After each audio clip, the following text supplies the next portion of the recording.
Mo Crew. So today, what I'm going to be deciding to do is going over the Walther P1 9mm NATO, the German handgun, and possibly my most favorite handgun of all time.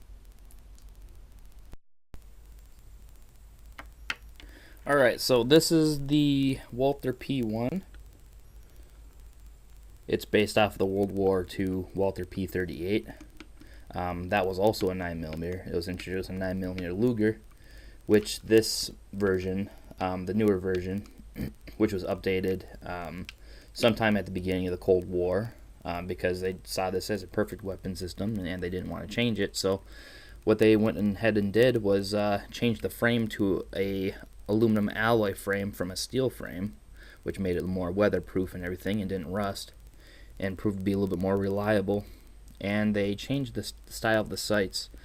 The style of the sights went from more of a, how do you say it, more of a line, like a post and a trench, to a square style sight, which became the white dot combat sight. Alright, so, yeah, so this thing was developed in 1938, and then redone. And see, I have, these things are completely interchangeable with Walther P38 parts. This Walther P1 that I have, I think was made sometime in the 90s. I could be mistaken, but this thing's in like brand new condition. I fired it multiple times. I really love it. It's the most accurate pistol I've ever fired. But yeah, this thing right here, the new grips, the wood grips, I went ahead and went online to numericgunparts.com, and I went ahead and purchased wood grips to make it look nicer. Before I had those cheap plastic grips on there, which were kind of like scuffed up before, and now they're perfectly fine. So yeah, let me disassemble this for you. Show you the parts. All right, you squeeze the trigger. Press the trigger, I think. There we go. Alright, so here's the frame and the trigger group. All I gotta do is hit this little D10 button right here. Force this thing up. And then now it's all in the three pieces. This barrel's brand spanking new. Has very aggressive rifling and everything if you want to take a peek. It's just beautiful piece. I absolutely love going to the range and shooting this thing. It's super accurate. Very few scratches on this thing. I absolutely love it. So the whole reason why I'm doing this video is I'm just trying to, like, if you're following my channel, you're probably a hunter, most likely, and you really probably like guns quite a bit, like I do. I'm a gun enthusiast as well as a hunter, and you know, I respect both and everything. But this is one surplus pistol that you need to own. Like, you know, there's probably a lot of Makarov fans out there. I used to own a Makarov, and they're just really fun to shoot. They're super accurate. I own the, I believe it was the Polish Radom P64. It was a 9x18 Makarov. This pistol is built to shoot 9mm NATO as well as 9mm Luger. 9mm NATO is chambered. It's a little bit hotter, but not too much. So yeah, just look how, on top of being a super accurate and reliable handgun, like, this thing is, like, it's unique looking and it looks like a classic. You know, it's a spitting image of the World War II German handgun, the Walther P38, which this one's built off of. Like, there are some Walther P1s. There are multiple pieces of the P1 or the P38 put back together. So yeah, this thing's perfect. Comes with an 8-round magazine. I really like using the 8-round magazines. They're single stack, which makes feed super reliable, and like they have very smooth machined inside internal magazine parts right here. So like if you hear this, it's just super smooth, and like the upward pressure on the spring is really hard, so you just have that very reliable feed and everything. Yeah, this thing is just super accurate. I know I keep on saying that, but when you take this thing to the range, I put it out at, I max out the range. The range is about 49 feet, and indoor range over at Bills and Hudson, and yeah, this thing was hitting bullseyes at 49 feet. I'd like to take it out further and see if I can reach out and touch some targets at like 100, like maybe milk jugs at 100. But yeah, the overview about this pistol right here is it has dual recoil springs right here. If you see that. Areas of focus when you're doing any like upkeep on this pistol is lubricating the guide spring and the springs over here, and also the rails. Yeah, that just made this pistol kind of a unique piece of its own time. So it's really super, like, I don't know how to describe it other than being super cool, because me, I'm kind of just a fan of German pistols in general, but you guys got the idea.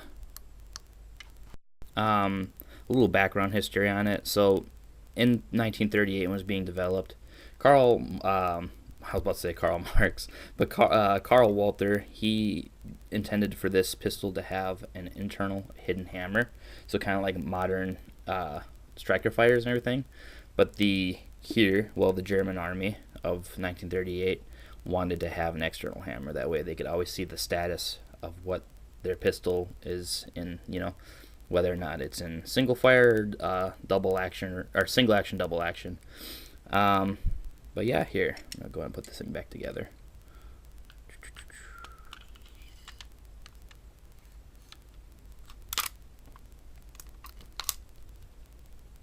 And, alright, let's see.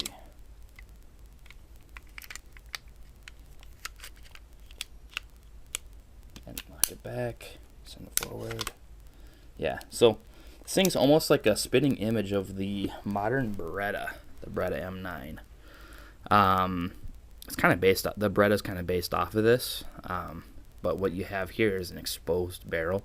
About half the barrel is exposed. But I think that's pretty cool looking. It just makes it look super unique. You don't see pistols like that anymore. Another thing that they added was a lot more aggressive serrations right here. If you actually touch it, you'll see like it's kind of like almost sharp. It just digs into your finger grooves and allows you to get a good aggressive grip to even do a two-fingered charging of your slide. So, what else? Oh yeah, single action, super crisp, very light. See that? And like the travel and everything, super low. And then if you want to take a look at the double action, a little heavy, but I mean it's nothing that anyone with decently strong hands can't pull. That's just kind of the way it goes with European pistols, both Eastern European and Western European. This thing was kind of the jewel of Western Europe at the time, during the Cold War and everything, because everything east of the wall was using Soviet weaponry. And so yeah, this thing's pretty sweet.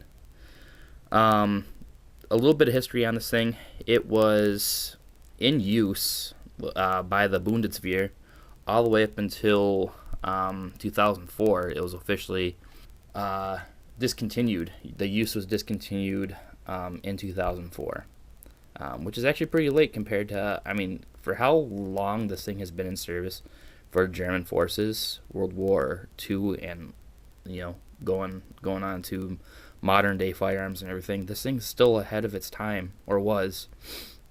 Yeah, you can't really go wrong with the Walther P1. That's why I'm doing a video on it. I think it's a surplus firearm that everybody should own. They're actually also affordable too. You can get these things online for close to $400 depending on the shape. as well as you can find them at different places like mom and pop gun shops, or like different pawn shops or whatever. So I really like this pistol. I know I've said that a lot, but it's definitely a great historical piece to have. And you know, this one looks exactly like the Walther P38, even though it's not. It's a Walther P1 with P38 grips on it. That wood just looks super nice. Yeah, dual recoil springs makes the slide return forward very aggressively. Yeah, and the type of mag release it has on there, I actually had to kind of like sand this part of the grips right here in order for this thing to move freely. So if you listen just how buttery this thing goes in there, just wonderful. And it clips it into place very it's very sure, you know, like, and when you, it's spring assisted when it leaves too. So if I hit this, spring shoots out, magazine shoots out. So yeah, I really like this pistol. And that is why I definitely say that people should think about owning this pistol before they are no longer available anywhere in the country. Thank you for watching. I hope you enjoyed this. I hope this was informational for you and convinces you to buy the Walther P1.